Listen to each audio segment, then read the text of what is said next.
In today's show, the radio voice of the Portland Trailblazers, Travis Demers, joins the program. We talk about the Blazers' first 6 games and look ahead to what's next with this team. Welcome to Locked On Blazers. Let's get into it. You are Locked On Trailblazers, your daily Portland Trailblazers podcast. Part of the Locked On Podcast Network, your team every day.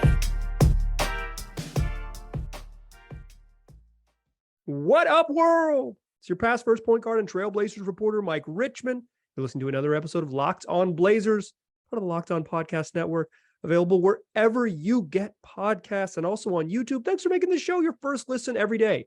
It's free on all platforms, 5 days a week, the only daily Trailblazers podcast. So why not start your day listening to Locked On Blazers? Make it your first listen. It's Locked On Blazers, your team every day. And today is a fun one to be listening because we are joined by none other than the radio voice, maybe even just straight up the voice of the Portland Trailblazers, Travis Demers. Travis, thanks for joining us. How you doing? I'm great, Mike. Thanks so much for having me on, man. I listen to your podcast a lot. You do an awesome job, so thank you for having me. Well, hey, I really appreciate that. Also, probably the first guest to rival me in terms of background memorabilia. So you love to see it. It's now a competition. All other future guests will be judged by Travis's basement. As they should be, man. I mean, so we moved into our new house in May, and I've had all this stuff up like in my garage and stuff, and now I finally have an office. There you go. I can actually put stuff up. So like this is my man cave / office, and I'm pretty happy that I have this space. I did not know that you were such a big Pittsburgh Pirates fan. I am. My father grew up in the city of Pittsburgh, and I was a Pittsburgh sports fan because I grew up in North Carolina, and the Carolina Panthers and the Carolina Hurricanes did not exist when I was a kid. So we didn't have that stuff. We still don't have a baseball team. So yeah, I'm a Pittsburgh sports fan at heart. Also, for those of you listening on audio, what a push to join the video world. Check us out on YouTube so you can see what we are talking about. Today, Travis is here to talk about the biggest story in the NBA, the absolute thing that is just tearing the internet apart. I am talking about none other than Gary Payton is going to be reevaluated in 2 weeks by the Portland Trailblazers. The team announced today that Gary Payton will miss the upcoming 6-game road trip and will be reevaluated after that one. That ends November 12th at Dallas, and the Blazers have another 4-game break. They have 2 4-game breaks in the first 2 months of the season. What a world. So their next game following the trip would be November 17th. Chris Haynes reported that Gary Payton wasn't going to return back by the November 15th. Seems like the team is targeting that November 17th date. What will the return of GP mean to the Blazers? Man, it's so many things, right? And I asked Coach about that today. Just what's it going to look like when he comes back into the lineup? And he said, we don't know because we haven't seen him play with these guys. He's been out there a little bit in some practice. I've seen him out there, in some drills, a little bit of 5-on-5. He's not doing too much, but he is arguably the best on-ball defender in the NBA. I say arguably because there are a number of guys that you can say the same thing about. He's here, so we'll say he's the best on-ball defender in the NBA. He's certainly in the conversation. Absolutely. But you look at the defenders that are there right now and the way this team has progressed defensively. With Justise Winslow has been a very good defender. Jerami Grant, obviously. Josh Hart, Anthony Simons has been better. So you add another guy who can defend multiple positions, and watching him kind of be that leader quarterback defensively in some practice situations, going all the way back to training camp, he knows how to play the position. He knows how to defend. And you look at some of the issues that there have been early in the season. There haven't been many, and the ones that are there aren't as glaring because they're winning. Right. But sometimes there are some 3-point shots that are open. There have been some straight line drives, things like that. So if you have, whatever the combination is, if you have Gary Payton II out there with Jerami Grant, and Yusuf Nurkic on the back line, even Drew Eubanks, who has been a far better defender early this year than I think anybody thought he would be. Now you're taking away the perimeter, you're taking away the mid-range, you're taking away the rim, and those 3 different levels being taken away. Now you're forcing other teams to move the ball again. And okay, if it's the Warriors, an extra pass is going to eventually lead to an open pass, but for a lot of teams, it's going to eventually lead to a turnover. Yeah, and I think those things compound each other, right? Like the reason that there's been open threes is because the straight line drives. If someone gets beat, you got to help. You help, you're in rotations, you're scrambling, all those things. Like there's a cascading effect of just having more better defenders on the court. And I think GP can help. I think fans are like, where does he fit? Or like the Blazers are playing so well, where does he fit?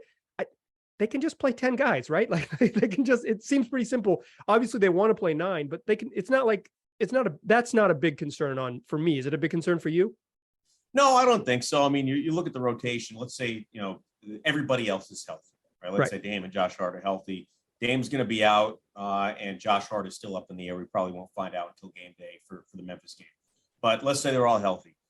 Are you going to tell me you can't find minutes for one of the best defenders in the NBA? Or if you do, then that means you can't find minutes for Shaedon Sharpe. I mean, they will find the minutes. They will figure out a way. If that means that Dame plays 33 minutes instead of 37 and Ant the same thing, okay, those minutes eventually add up. Josh Hart is also playing a ton of minutes right now. He's playing a lot. So if those guys are all playing fewer minutes, and let's say Shaedon Sharpe plays 12 instead of 15, well, now you're looking at 15, 18 minutes for GP2, which he doesn't need to be out there for 22, 25 minutes. He's not a scorer.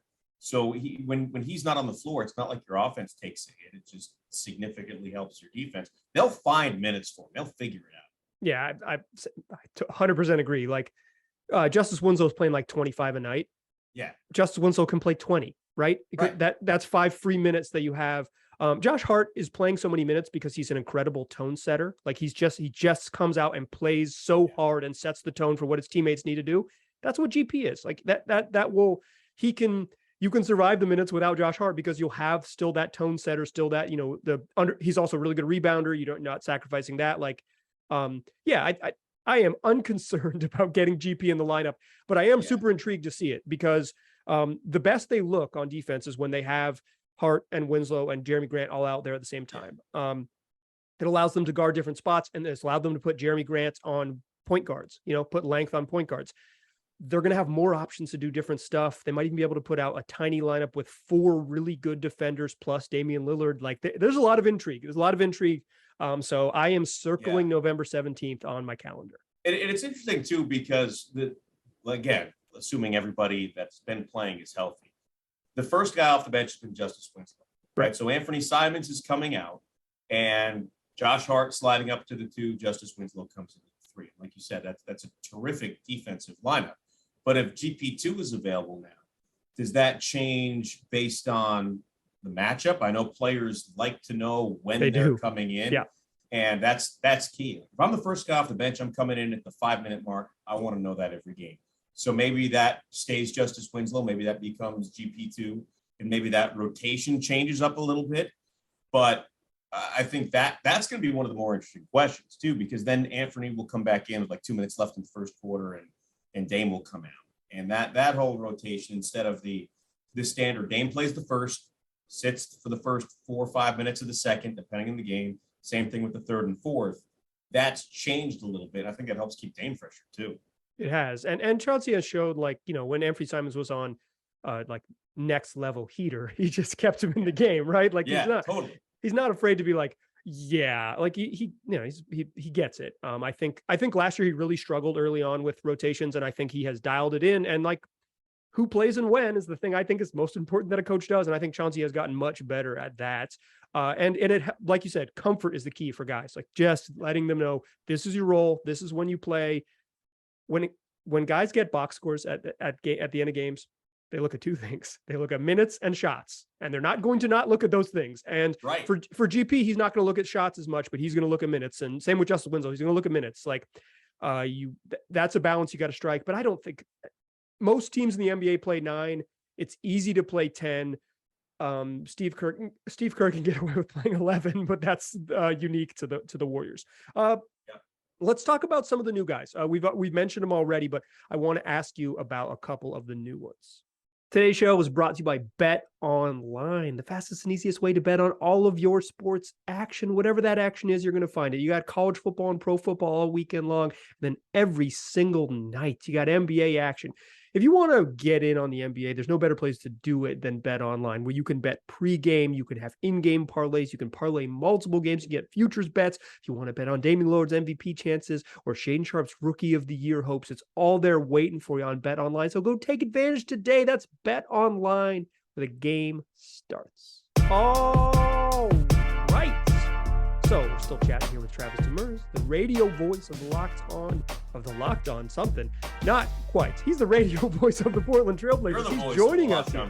He's joining us here on Locked On Blazers. I haven't had a guest in a while, and I screwed it up immediately, y'all. But luckily, Travis is nice enough to hang around, even if I don't know where he works.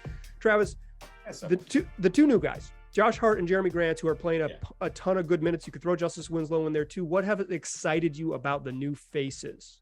Yeah, I'll start with Jerami Grant because I wasn't sure how he was going to fit in. Like when these conversations happened over the summer, and it's like, okay, Jerami Grant is an option, but so is OG Anunoby. People throwing out John Collins' name out there. You know, the things that turned me off or scared me a little bit about Jerami Grant. Number one was the rebounding. Yep. Right, because he's never been a great rebounder. That's where Josh Hart helps. We'll get to that in a minute, but you know the things that Jerami Grant does with his length defensively. And he seemingly always knows where to be, right? I remember when Trevor Ariza got here and Michael Holton would point out things to me about the smarts that Trevor Ariza had defensively of where to be and the things that he was doing to, help direct traffic defensively. That's Jerami Grant and then some. Like there's clearly a veteran presence and he is so comfortable in that role. He knows where to be. And he makes mistakes. Everybody makes mistakes, right. But he doesn't make glaring mistakes, and mistakes that he makes, he doesn't make very often. Because of his length, he can get to the rim offensively. You know, the game-winning shot against the Lakers was a play that was designed for Dame. Well, in the past, if it was designed for Dame and they couldn't get him the ball, they were going to get him the ball anyway. Right. And he was going to take a contested shot, or he was going to pass it off to, CJ when he was here. But you knew it was going to probably be a perimeter shot taken by one of the guards, or Dame was going to try and get to the rim. Well, with Dame being cut off, now you have a completely different style of offensive play where Jerami Grant can take over and get to the rim. And again, some players he won't be able to do that, but you have other guys on the floor who now can take different style of shots. It's not just, we're going to double team the backcourt and the Blazers won't be able to do anything offensively. So is Jerami Grant a superstar offensive player? No, but he is such a good fit because of his length, because of his ability to get to the rim, because of his basketball IQ, because of the things he can do defensively. With Josh Hart, he's always been a good rebounding guard and obviously small forward. But seeing him get 16 rebounds in a game and 11 the next, like, are you kidding me? Yeah, he's just one of the best rebounders in the league. Like, regardless of position, he's one of the best rebounders in the league. He's great at it. So that makes up for the fact that Jerami Grant is not a great rebounder, especially when they're on the floor together. And before the season, we were obviously all talking about who's going to start at the three. Well, Josh Hart needs to come off the bench because of his offense. Well, his rebounding at the three, he obviously plays bigger than his size. His rebounding is a better fit with the starting lineup than absolutely would be with the bench. And that's one thing that I didn't think about, but it's totally evident now. And he flies around, man. I mean, how many plays have I'm looking at the basket, I'm looking at the ball, and then all of a sudden here comes Josh Hart flying into the picture. It's, where did he come from? And he does it all the time on both ends of the floor. Offensive rebounds, defensive rebounds, getting to the rim. He's not taking threes. And I know some people have said he's being gun shy right now, taking the three. He doesn't have to. He's also always been that way. He's always been, he's not been a volume 3-point shooter. He wants to get to the cup, and he does. Right. And he draws contact and he gets to the free throw line. So all of those things, I think both these guys are great fits for this team. With Justise Winslow, like the first few years of his career, I guess the first 6+ years of his career, remember coming out of Duke, he was supposed to be this next big thing, right? And it never happened, right? Yeah, he had a couple years 3 and 4. It was like, okay, he's about to take off, and then he got paid, and then he got hurt, and it never really stuck around for him. He's been hurt. His was that last year in Memphis, he was statistically the worst 3-point shooter in the NBA. And there were just some things about him that were like, man, this is not going well. How long is he going to stay in the league? But again, we talk about roles. Right? And one of the things that I used to say about Evan Turner is that, people were upset with Evan Turner that the Blazers gave him so much money and he couldn't hit a shot. Well, that's not what Evan Turner does, right? If you watched him in Boston, that's not what he did. So coming in and asking him to be a three-point shooter, when you ask somebody to do something that they don't do, you're setting everybody up for failure. So when Justise Winslow comes in and his role is to be a defender, to be scrappy, he's a much better passer than we all thought, to be a rebounder, to not be a primary, secondary, tertiary option offensively. He'll make a couple of threes. He'll get a couple of putbacks, but he's not going to be that volume scorer. If this is what his role is, he is a perfect fit. Oh, yeah. In the Houston game, it's a perfect game for him. It's like he comes in, he takes 3 shots all night and has 7 assists. He's mostly in there because they needed another ball handler to play next to Anthony Simons. Totally. He's a point center in a small forward's body. Like he's just a basketball player. Like you got to get him on the court to let him play. Yep. I've really enjoyed the Justise Winslow experience. I don't know how much you've got to talk to him, but he is an incredible interview.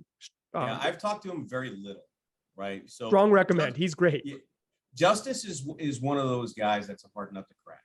Yep. Right. And I travel with the team, but I'm not around the players a whole lot. We sit in different parts of the plane. Sometimes we'll take the same buses, but around practice, I'm also surrounded by a lot of people that he knows.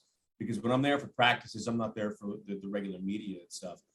And he talks to the people that he knows. And I don't want to be that guy who's just butting in. Hey, Justise, look at me. Hey, let's be friends. Yeah.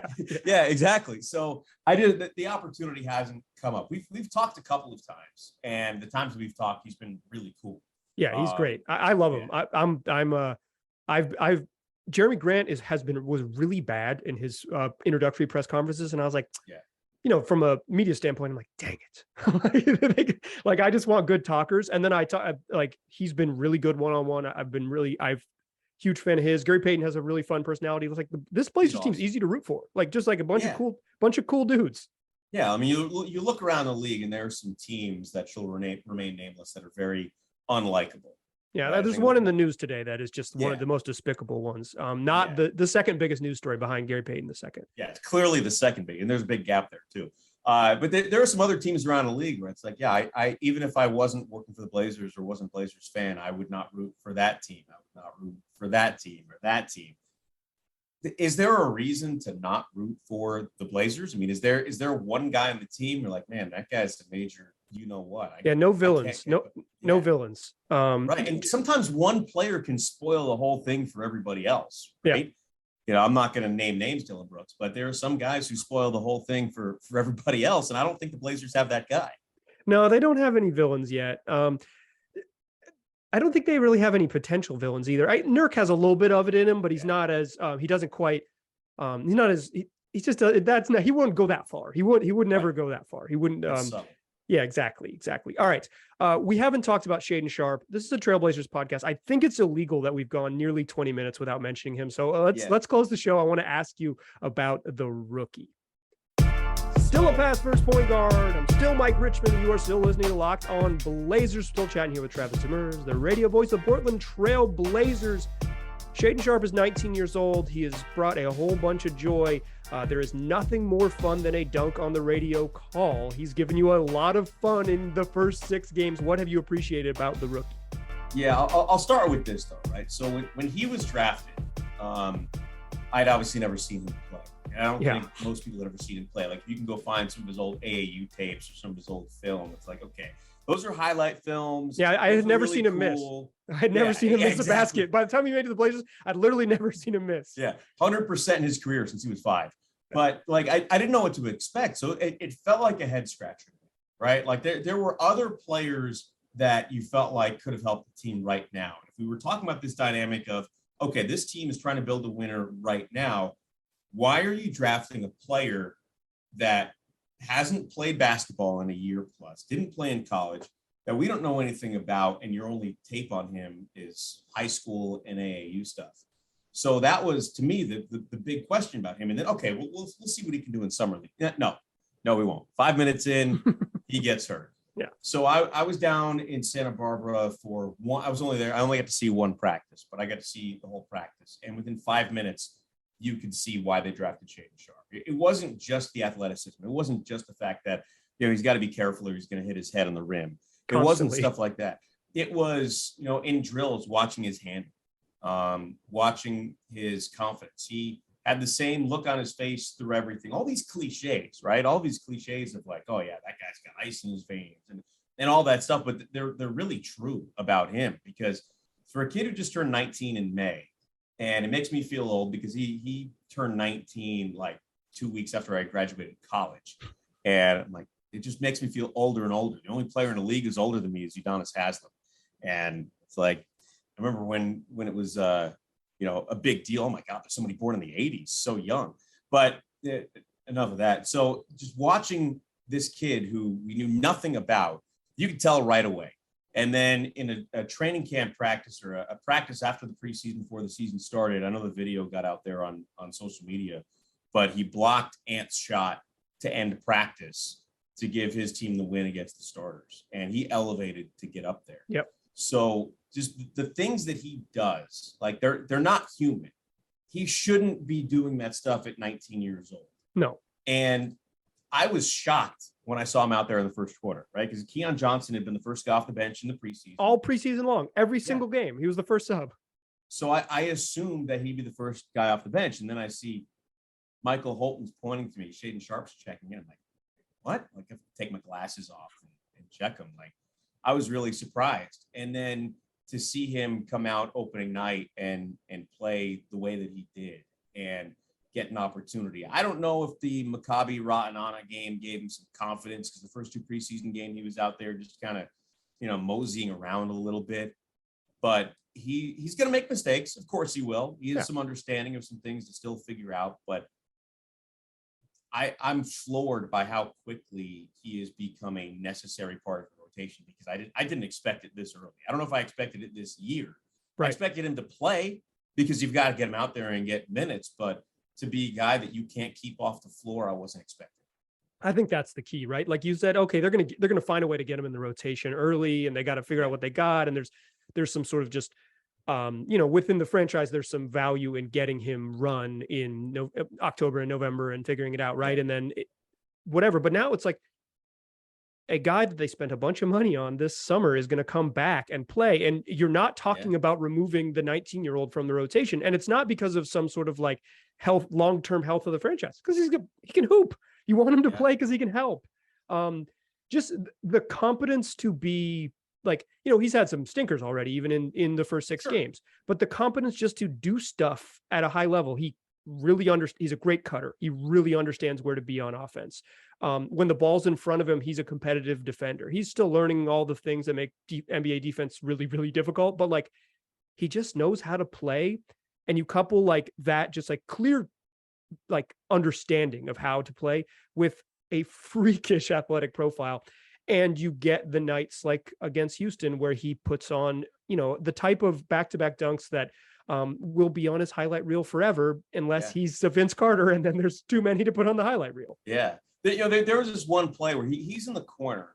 It was a home game. I forget which game it was. He's in the corner, and he was tightly defended, and he takes a jab steps back, passes off to the wing, and the defender sags off, and he steps back into the corner, gets the ball, and hits a corner 3. That's high-level stuff for a kid who's 19 years old. And the confidence to be able to do that, the confidence to go to the rim and finish on a fast break and not just dunk or a crossover step back 3. Like, it's not just the balls to do that stuff. It's the confidence to do it and to know you're going to make it and make those plays. He's going to miss sometimes, but if that's what we're getting 6 games into his career, he's going to be pretty fun to watch for a while.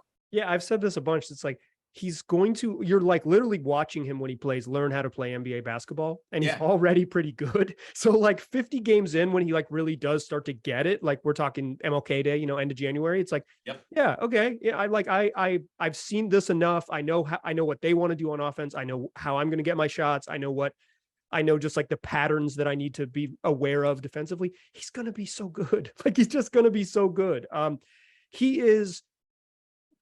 Early in the season, I was worried that the Blazers would be somewhat of a struggle to get excited about. Not outright bad, but kind of just like, this team's kind of okay. Like, they have enough talent, they're just okay.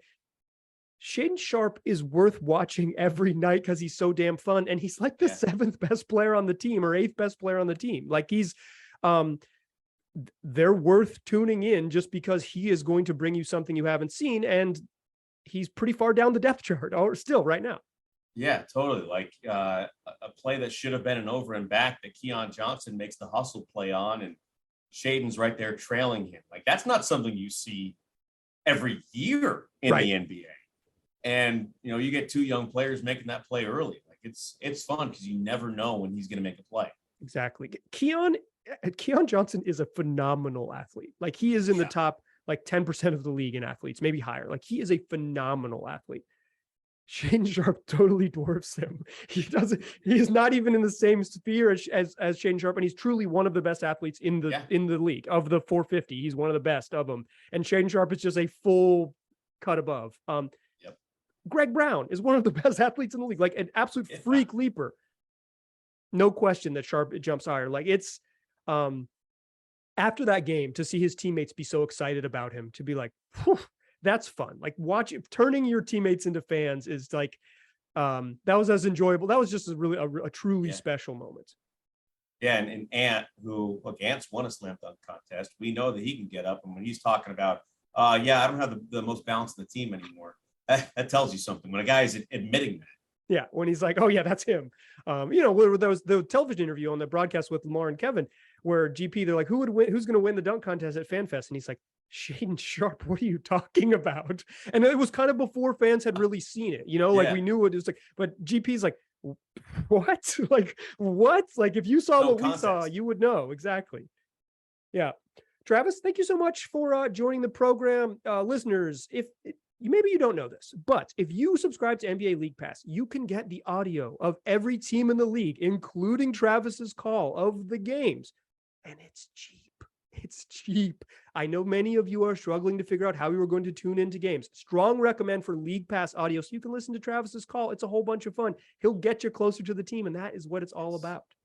Yeah, my parents listen back to every game in New York, and it's $10 for the season.